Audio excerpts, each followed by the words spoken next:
Hello વિદ્યાર્થી મિત્રો, welcome back. આજે આપણે વાત કરીશું ન્યૂટનના ગતિના ત્રીજા નિયમ વિશે। તો આ પ્રકરણનો છેલ્લો મુદ્દો થઈ જશે। આના પછીનો જે મુદ્દો છે વેગમાન સંરક્ષણનો નિયમ, એ આ વર્ષના અભ્યાસક્રમમાં નથી, જેની તમારે નોંધ લેવી। હવે વાત કરીએ આપણે ત્રીજા નિયમની, પરંતુ એના પહેલાં બે નિયમોના વિધાન એકવાર રિવાઇઝ કરી લઈએ। તો શું હતા? તો પ્રથમ નિયમની વાત કરીએ તો જ્યાં સુધી પદાર્થ પર અસંતુલિત બાહ્ય બળ ન લાગે ત્યાં સુધી તે પદાર્થ સ્થિર હોય તો સ્થિર સ્થિતિમાં રહેશે, અને જો અચળ વેગીય ગતિ કરતો હોય તો અચળ વેગીય ગતિ એની ચાલુ રાખે છે, બરાબર। એની સાથે બીજું કે પ્રથમ નિયમ એ બળની વ્યાખ્યા આપે છે, ઓકે। અને હવે વાત કરીએ બીજા નિયમ। તો બીજા નિયમનું કથન શું હતું કે પદાર્થના વેગમાનમાં થતો ફેરફારનો સમય દર એ તેના પર લાગતા અસંતુલિત બાહ્ય બળના જેટલું અને બળની દિશામાં હોય છે। તો એના ઉપરથી આપણે સૂત્ર જોઈ ગયા હતા, કયું? તો F બરાબર ડેલ્ટા પી ભાગ્યા ટી। હવે આ ડેલ્ટા પી એ શું છે? તો વેગમાનમાં થતો ફેરફાર। શું હતું? વેગમાનમાં થતો ફેરફાર, અને નીચે શું આવશે? સમય, બરાબર। તો આ એના કથન ઉપરથી, વિધાન ઉપરથી એનું સૂત્ર બનશે। આ સૂત્ર પરથી આપણે એક બીજું સૂત્ર પણ જોયું હતું, કયું? તો F બરાબર ma। હવે એમાં m એ શું બતાવે છે? તો દળ। એ શું છે? તો પ્રવેગ, બરાબર। એટલે કે પદાર્થના દળ અને પ્રવેગના ગુણાકાર જેટલું પદાર્થ દ્વારા બળ લાગતું હોય છે, બરાબર। એટલે એના દળ અને પ્રવેગના જેટલું એ બળ ધરાવતો હોય છે, ઓકે। બીજું વાત કરીએ કે આ જે એટલે કે બીજો નિયમ છે એ શું કહે છે? તો એ બળનું સૂત્ર આપે છે, અને પ્રથમ નિયમ એ બળની વ્યાખ્યા આપે છે। તો હવે આપણે વાત કરીએ ન્યૂટનના ગતિના ત્રીજા નિયમ વિશે। તો એનું વિધાન શું છે? તો તમે જોઈ શકો છો કે ક્રિયાબળ અને પ્રતિક્રિયાબળ હંમેશા સમાન મૂલ્યના અને પરસ્પર વિરુદ્ધ દિશામાં હોય છે। હવે આ કઈ રીતના? તો એ આપણે એક સામાન્ય આકૃતિ દ્વારા સમજીએ, પછી એના વ્યવહારિક ઉદાહરણ આપણે લઈએ કે ભાઈ ક્રિયાબળ કોને કહેવાય અને પ્રતિક્રિયાબળ કોને કહેવાય। તેના માટે આપણે બે પદાર્થ લઈ લઈએ, એક એ પદાર્થ અને બીજો બી પદાર્થ, ઓકે। હવે જ્યારે એ પદાર્થ દ્વારા બી પદાર્થ પર બળ લાગે છે, એટલે કે કંઈક આ રીતના પદાર્થ એ દ્વારા બી પર લાગતું બળ। તો હવે જે પદાર્થ એ દ્વારા બી ઉપર લાગતું જે બળ છે એને શું કહેવામાં આવશે? તો એને કહેવાય છે ક્રિયાબળ, બરાબર। એટલે કે શરૂઆત કોને કરી બળ આપવાની? એ પદાર્થે, અને કોના પર આપ્યું? બી પદાર્થ પર, ઠીક છે। તો આવા બળને શું કહેવામાં આવે છે? ક્રિયાબળ કહેવામાં આવે, બરાબર। તો હવે બી પદાર્થ પણ શું કરે છે? એ એના જેટલું જ બળ એ પદાર્થ પર આપે છે, ઓકે। એટલે કે હવે બી પદાર્થ દ્વારા જે એ પદાર્થ ઉપર બળ લગાડવામાં આવે છે, એટલે કે એને આપણે લખવું હોય તો FBA તરીકે પણ લખી શકીએ છીએ। તો હવે આ બી પદાર્થ દ્વારા એ ઉપર આપવામાં આવી રહ્યું છે, તો આવા બળને શું કહેવામાં આવશે? પ્રતિક્રિયાબળ। એટલે કે જે ક્રિયાબળ લાગતું હતું એના પ્રતિ બીજું બળ આપવામાં આવ્યું, પરંતુ કોના દ્વારા? બીજા પદાર્થ દ્વારા, ઓકે। તો એવા બળને શું કહેવામાં આવશે? પ્રતિક્રિયાબળ। તો હવે આ જે ક્રિયાબળ અને પ્રતિક્રિયાબળ એ કેવા હોય છે? તો સમાન મૂલ્યના અને પરસ્પર વિરુદ્ધ દિશામાં હોય છે। તો તમે જોઈ શકો છો કે આ બંને ક્રિયાબળની દિશા જુઓ અને પ્રતિક્રિયાબળની દિશા જુઓ, તો એ બંનેની દિશા કેવી છે? વિરુદ્ધ છે। એની સાથે સાથે જે એમનું મૂલ્ય હશે એ મૂલ્ય કેટલું થઈ જશે? તો સમાન મૂલ્ય। જેમ કે એ પદાર્થ દ્વારા બી ઉપર લાગતું બળ જો 10 ન્યૂટન હોય, તો પછી બી પદાર્થ પણ એ પદાર્થ પર કેટલું બળ લગાડશે? 10 ન્યૂટન જેટલું। એવું કોનું કહેવું છે? આ પ્રથમ વિધાનનું, એટલે કે ગતિના ત્રીજા નિયમનું, ઓકે। તો એનો મતલબ શું થયો કે FAB બરાબર એફ બીએ, પરંતુ આ બીએ ની દિશા કેવી છે? વિરુદ્ધ, માટે એને કઈ રીતના દર્શાવીશું? માઇનસ બીએ તરીકે. તો આ થઈ ગઈ વાત ગતિના ત્રીજા નિયમની, કે જે ક્રિયાબળ અને પ્રતિક્રિયાબળ હંમેશા સમાન મૂલ્યના અને પરસ્પર વિરુદ્ધ દિશામાં હોય છે. ઓકે, તો ક્રિયા એટલે કે તમે અહીંયા જોઈ શકશો કે આવા જે બળ હશે એ હંમેશા કોઈ બે પદાર્થો દ્વારા લાગતા હશે. એવું નહીં હોય કે કોઈ એક પદાર્થ દ્વારા જ ક્રિયાબળ અને પ્રતિક્રિયાબળ લાગતું હશે, એવું સંભવ નથી. આમાં શું જોઈશે? બે પદાર્થોની આવશ્યકતા પડશે. ઠીક છે, તો એક પદાર્થ દ્વારા જે શરૂઆતમાં લગાડવામાં આવે છે, એટલે કે કંઈક એને ક્રિયા કરી, તો એ ક્રિયાના સામે બીજો પદાર્થ પણ એના ઉપર ક્રિયા કરે છે, તો એ ક્રિયાને શું કીધું? પ્રતિક્રિયા. તો એના દ્વારા જે બળ લાગે છે એને શું કહેવામાં આવશે? પ્રતિક્રિયા બળ. તો એને સૂત્ર સ્વરૂપે, સંજ્ઞા સ્વરૂપે દર્શાવવું હોય તો FAB બરાબર માઇનસ HBA તરીકે પણ આપણે દર્શાવી શકીએ છીએ. હવે આપણે વ્યવહારિક ઉદાહરણો જોઈએ.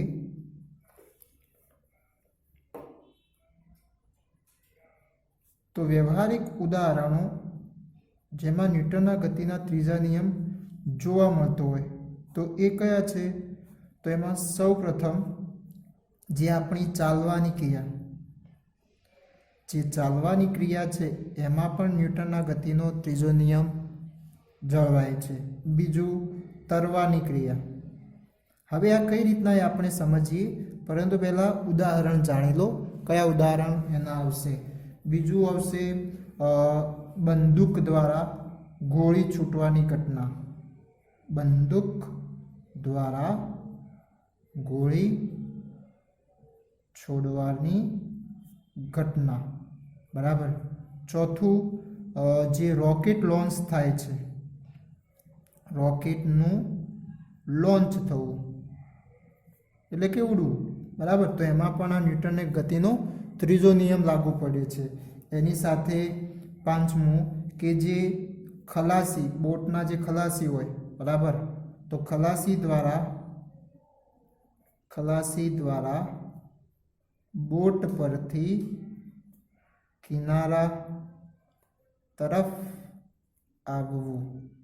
બરાબર. તો આવા જે ઉદાહરણો છે, ઓકે, આમાં ન્યૂટનના ગતિનો ત્રીજો નિયમ સંકળાયેલ છે. તો હવે એ કઈ રીતના? તો પહેલાં આપણે જોઈએ ચાલવાની ક્રિયા માટે. તો ચાલવાની ક્રિયામાં કઈ રીતના આ ન્યૂટનની ગતિનો ત્રીજો નિયમ સંકળાયેલો છે? એટલે કે એમાં ક્રિયાબળ કયું લાગશે અને પ્રતિક્રિયાબળ કયું લાગે છે? તો હવે એ જોઈએ. તો ચાલવાની ક્રિયામાં હવે આપણા દ્વારા કંઈક બળ લગાડવામાં આવી રહ્યું હોય, અને એ પણ કોના પર? સપાટી પર. બરાબર. તો જે આપણા દ્વારા જે બળ લગાડવામાં આવે છે, બરાબર, એટલે કે પગ દ્વારા, તો પગ દ્વારા બળ લગાવીએ એ કોના દ્વારા? એટલે કે આપણે સ્નાયુ બળથી આપણે સપાટી પર બળ લગાડીએ છીએ. બરાબર. તો હવે એ બળ આપણે કઈ દિશામાં લગાડીએ છીએ? તો તમે વિચારી શકો છો કે આપણે જ્યારે તમે ચાલવાની ક્રિયા વિચાર કરો તો એમાં તમે જોશો કે આપણા પગ દ્વારા જમીન પર જે બળ લગાડવામાં આવે છે એ પાછળની તરફ લગાડવામાં આવે છે. બરાબર. એટલે કે બળ કઈ દિશામાં લાગે છે? પાછળની તરફ. ઓકે, આ રીતના પણ દર્શાવી શકો, અથવા તો આ રીતના પણ દર્શાવી શકો છો. તો એ પગ દ્વારા જે આપણા સપાટી પર જે બળ લગાડવામાં આવે છે તો પાછળની તરફ હોય છે. તો પછી આપણે કેમ આગળની તરફ ગતિ કરીએ છીએ? ઓકે, તો એનો મતલબ આપણા ઉપર જે કંઈક બળ લાગતું હોવું જોઈએ. બરાબર. જે આપણને શું કરે છે? આગળની તરફ ચાલવામાં મદદ કરે છે. તો હવે એ કયું બળ થઈ જશે? તો આ જે જમીન દ્વારા, આ જે તે સપાટી દ્વારા આપણા દ્વારા જેટલું બળ આપવામાં આવ્યું હતું એટલું ને એટલું જ બળ આપણા ઉપર લાગે છે. ઓકે, અને એ જે બળ લાગે છે કોના દ્વારા? જમીન દ્વારા. જેના કારણે આપણે શું કરી શકીએ છીએ? ચાલી શકીએ છીએ. બરાબર. તો અહીંયા આપણા દ્વારા જે બળ લાગ્યું એને શું કહેવામાં આવશે? ક્રિયાબળ કહેવામાં આવશે. બરાબર. અને જે જમીન દ્વારા લાગે છે, જમીન દ્વારા જે બળ લાગે છે એને શું કહેવામાં આવશે? પ્રતિક્રિયા બળ. બરાબર. હવે આપણા દ્વારા જે બળ લાગે છે તો એ દરમિયાન પૃથ્વી જે સપાટી છે તો એ સપાટી પર કોઈ પ્રકારની અસર જોવા મળશે નહીં. ઓકે, પરંતુ જે જે જમીન હતી તો એ જમીન દ્વારા જે આપણા ઉપર બળ લાગ્યું જેના કારણે આપણે શું કરી શકીએ છીએ, ચાલી શકીએ છીએ. બરાબર. તો આ વાત હતી આ ચાલવાની ક્રિયામાં કઈ રીતના ન્યૂટનના ગતિનો ત્રીજો નિયમ સંકળાય છે. તો એમાં આપણે શું જોવાનું છે, ક્રિયાબળ કોના દ્વારા લાગે છે અને પ્રતિક્રિયાબળ કોના દ્વારા લાગે છે. હવે એ જ રીતના વાત કરીએ તરવાની ક્રિયામાં. તો તરવાની ક્રિયામાં પણ તમે સમજી શકો છો હવે કે ભાઈ તરવાની ક્રિયામાં આપણે શું કરીએ છીએ, હાથ દ્વારા પાણીને પાછળની તરફ ધકેલીએ છીએ. બરાબર. તો આપણા દ્વારા શું થાય છે, પાણીને પાછળની તરફ ધકેલાય એટલે કે એક ક્રિયા કરી આપણે. ઓકે, તો હવે પ્રતિક્રિયા સ્વરૂપે કયું બળ મળે છે, તો આપણે આગળની તરફ ધકેલાઈએ છીએ પાણીમાં. તો એ કોના દ્વારા મળ્યું, તો એ પાણી દ્વારા. તો એ પાણી શું કરે છે, આપણને આગળની તરફ એટલું જ બળ આપે છે. જેટલું વધારે તમે ક્રિયાબળ આપશો એટલું જ તમને પ્રતિક્રિયાબળ મળે છે. એ જ રીતના અહીંયા જે ચાલવાની ક્રિયા છે તો જેટલા વધારે ઝડપથી ચાલીશું એટલે કે જેટલું આપણે વધારે બળ આપીશું એટલું વધારે ઝડપથી આપણે ચાલી શકીએ છીએ. જેમ કે આપણે દોડીએ તો દોડવામાં આપણું બળ કેવું જાય છે, બળ કેવું આપીએ છીએ, સપાટી પર વધારે, જેનાથી આપણે દોડીએ છીએ. ઓકે, એટલે એટલું જ બળ જમીન દ્વારા મળે છે, એનાથી આપણું જે ગતિ છે એમાં શું થાય છે, વધારો થાય છે. ઓકે, તો આ વાત હતી તરવાની ક્રિયા માટે અને ચાલવાની ક્રિયા માટે. હવે આપણે વાત કરીએ, હવે આપણે જોઈએ કે બંદૂક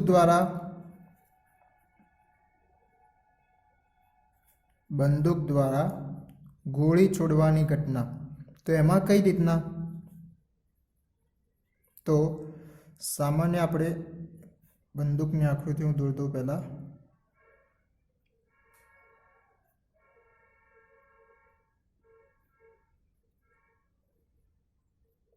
ઓકે, તો જે બંદૂક દ્વારા જે ગોળી છોડવામાં આવે છે તો એ ગોળી આપણે જોઈશું એટલે કે જ્યારે એને ફાયર કરવામાં આવે. બરાબર. તો ફાયર કરતાં જે ગોળી ઉપર શું થાય છે, બળ લાગે છે. બરાબર. જેના કારણે એ આગળની તરફ ધકેલાય છે. બરાબર. અને એ ખૂબ વધારે ઝડપથી એટલે કે એના અંદર વેગ પણ કેવો હોય છે, વધુ હોય છે. તો એ દરમિયાન જ્યારે આપણે એને બંદૂક દ્વારા જે બળ આપવામાં આવે છે ગોળી ઉપર, તો જેનાથી એ શું કરે છે, આગળની તરફ ધકેલાય છે. તો એ ત્યારબાદ તરત જ આ ગોળી દ્વારા પણ બંદૂક ઉપર બળ લગાડવામાં આવે છે. અને એ બળ કઈ રીતના આપણને જોવા મળશે, તો જે પેલી બંદૂકને જેવી જ ફાયર કરવામાં આવે તો એ થોડી પાછળની તરફ ધકેલાય છે. શું થાય છે, બંદૂક થોડી પાછળની તરફ ધકેલાય છે. તો એ જે પાછળની તરફ ધકેલાઈ એ કોના કારણે, તો એ ગોળી દ્વારા આ બંદૂક ઉપર બળ જે લાગ્યું એના કારણે એ શું થાય છે, પાછળની તરફ ધકેલાય છે. બરાબર. તો જે બંદૂક દ્વારા જે ગોળી પર બળ લગાડવામાં આવ્યું જેને શું કહેવામાં આવશે, ક્રિયાબળ કહેવામાં આવશે. અને ગોળી દ્વારા જે બંદૂક ઉપર લગાડવામાં આવે છે બળ એને શું કહેવામાં આવશે, પ્રતિક્રિયા બળ. અને આ પ્રતિક્રિયા બળ એ કઈ રીતના લાગે છે, તો બંદૂકને પાછળની તરફ ધકેલે છે. શું કરે છે, બંદૂકને પાછળની તરફ ધકેલે છે. હવે આ જે પાછળની તરફ બંદૂક જે ધકેલાય ને એને કહેવામાં આવે રિકોઇલ. એને શું કહેવામાં આવે છે, રિકોઇલ કહેવામાં આવે. અને આ રિકોઇલ કોના કારણે થાય છે, જે ગોળી બંદૂક ઉપર બળ લગાડે છે એટલે કે પ્રતિક્રિયા બળ જે લાગે છે એના કારણે. ઓકે, તો આમાં પણ તમે જોઈ શકો તો એટલા જ મૂલ્યનું અને પરસ્પર વિરુદ્ધ દિશામાં. આ ગોળી આ દિશામાં છૂટી તો બંદૂક કઈ દિશામાં ધકેલાય છે, પાછળની તરફ. બરાબર. તો આ શું થઈ ગયું, પરસ્પર વિરુદ્ધ દિશામાં થયું.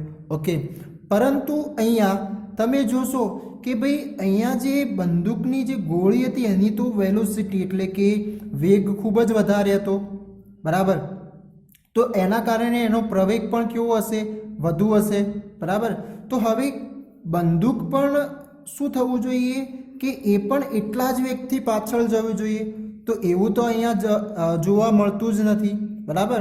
શું કહ્યું મેને કે જ્યારે આ બંદૂક બંદૂકની ગોળી છોડવામાં આવે છે, બરાબર, તો એ શું થાય છે, ખૂબ જ વધારે વેગથી ગતિ કરે છે. ઓકે, તો એ દરમિયાન જે રિકોઇલ થાય છે, જે પાછળની તરફ ધક્કો મળે છે, તો એનો તો વેગ કેવો હોય છે, ઓછો હોય છે, બરાબર. તો હવે જે બંદૂકની ગોળીને જેટલો વેગ મળ્યો તો એટલો ને એટલો વેગ આને પણ મળવો જોઈએ. એટલે કે હવે વેગના ફેરફારના સમય દરને જ આપણે પ્રવેગ કહીએ છીએ. ઓકે, તો જેટલી ગોળીના અંદર જે પ્રવેગ હોય એટલો જ પ્રવેગ આ બંદૂકના અંદર મળવો જોઈએ. વાત સમજાઈ રહી છે? કેમ? કારણ કે આપણને જાણીએ છીએ કે ભાઈ ન્યૂટનની ગતિનો ત્રીજો નિયમ શું કહે છે કે ભાઈ જે ક્રિયાબળ અને પ્રતિક્રિયાબળ હંમેશા સમાન મૂલ્યના, તો સમાન મૂલ્યના હોય તો પછી જે પ્રવેગ પણ કેવા લાગવા જોઈએ, સમાન લાગવા જોઈએ. ઓકે, જે આપણે અહીંયા સૂત્રમાં પણ જોઈ શકીએ છીએ કે ભાઈ જેટલું બળ લાગતું હોય એટલું જેનો પ્રવેગ ઉત્પન્ન થતો હોવો જોઈએ, પરંતુ અહીંયા તો એવું જોવા મળતું નથી. તો એ થવા પાછળનું કારણ શું? તો અહીંયા જવાબદાર છે બંદૂકનું દળ અને ગોળીનું દળ. ઓકે, તો હવે જુઓ તમે અહીંયા આ સૂત્રમાં જો દળને સૂત્ર કરતા બનાવશો તો શું મળશે આપણને? તો F/A મળશે. શું મળશે? F/A.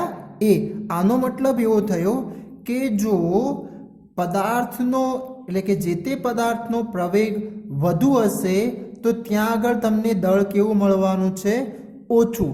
અથવા તો આને બીજી રીતે બોલવું હોય તો જે પદાર્થનું દળ ઓછું હશે ત્યાં આગળ તમને પ્રવેગ વધુ જોવા મળશે, અને જ્યાં આગળ પદાર્થનું દળ વધુ હશે એ દરમિયાન આનો પ્રવેગ કેવો જોવા મળશે? ઓછો જોવા મળશે, બરાબર. તો હવે તમે અહીંયા જોઈ શકો કે ભાઈ બંદૂકનું દળ વધારે કે પછી ગોળીનું? તો બંદૂકનું દળ વધારે, બરાબર. તો એના ઉપર જે પ્રવેગ લાગે છે એ કેવો લાગશે? ઓછો, જેના કારણે એના અંદર વેગ પણ કેવો અનુભવાશે આપણને? ઓછો. એટલે કે પાછળની તરફ જે ધકેલાય છે એ એટલી ઝડપ હોતી નથી. કોના સાપેક્ષે? પેલી જે ગોળીની ઝડપ હોય એના સાપેક્ષે. ઓકે, બીજું કે ભાઈ આ જે ગોળીનું દળ કેવું હોય છે? ઓછું હોય છે, જેના કારણે એના અંદર જે ઉત્પન્ન થતો પ્રવેગ છે એ વધુ ઉત્પન્ન થાય છે. ઓકે, તો એનાથી એના અંદરની જે વેગ હશે, જે ઝડપ હશે એ કેવી આવશે? વધુ આવશે, બરાબર. તો અહીંયા જે આ બંનેના જે દળ અને પ્રવેગ કારણ કે બંનેના મૂલ્યો તો સમાન છે, તો અહીંયા અલગ અલગ શું થશે? તો જે વખતે દળ વધુ હોય એના એ પદાર્થ ઉપર પ્રવેગ ઓછો લાગશે, અને જેનું દળ ઓછું એના ઉપર પ્રવેગ વધુ લાગશે. તો એ વધારે ઝડપથી ગતિ કરતો જોવા મળશે, બરાબર. બીજી આપણે વાત કરીએ ખલાસી વાળી, કે જે ખલાસી દ્વારા જે બોટ ઉપરથી કિનારા તરફ જે આવે છે, તો એ દરમિયાન પણ શું થાય છે?